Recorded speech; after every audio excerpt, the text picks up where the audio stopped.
Le syndrome du bon garçon est un modèle de représentation du sexe fort, qui vise à donner une bonne image de soi aux yeux des autres. Les hommes sensibles pensent que l'obéissance et le respect des exigences sociales les aident à atteindre et à gagner l'amour dans la société. Les psychologues notent que l'âge n'a pas d'importance pour ces hommes. Lorsqu'un homme bon rend les autres heureux, il éprouve lui-même des émotions positives. Cependant, suivre les caprices d'un parent, d'un ami ou d'une épouse empêche un homme de vivre pleinement sa vie et de réussir au travail et dans la vie de tous les jours. Définition du concept.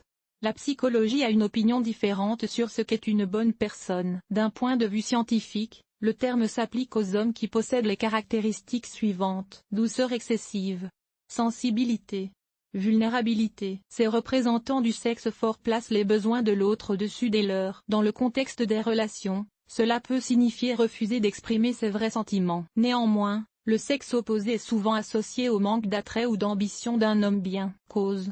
Le syndrome du bon garçon apparaît chez les enfants élevés par des parents exigeants et stricts. Le parent relatif n'apprécie le bébé que lorsqu'il se comporte parfaitement. Il ne piétine pas, ne fait pas de bruit et ne se dispute pas avec les adultes. Comme le petit garçon ne peut pas analyser ses nuances, il s'adapte à l'environnement familial. Dès l'enfance, l'enfant accepte que les désirs et les besoins des autres soient plus importants que les siens. Faire plaisir aux autres est bénéfique car cela doit être reconnu. La honte est la pire des punitions pour un homme brillant car il a compris qu'être lui-même est mauvais. Symptômes du syndrome.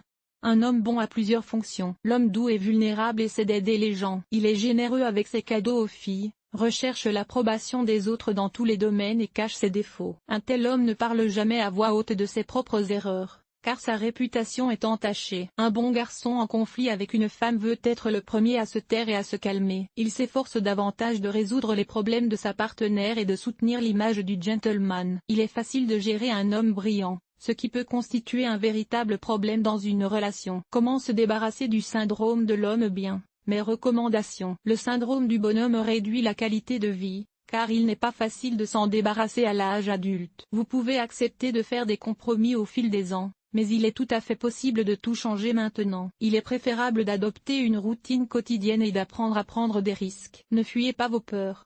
Il est impossible d'être un homme brillant pour tout le monde. Vous devez tenir compte de vos propres intérêts et désirs. Concentrez-vous sur les désirs mutuels plutôt que sur la satisfaction aveugle des exigences de l'autre dans une relation. Prenez du temps pour vous et renoncez à tout ce qui ne vous apporte pas de sentiments positifs. Conclusion.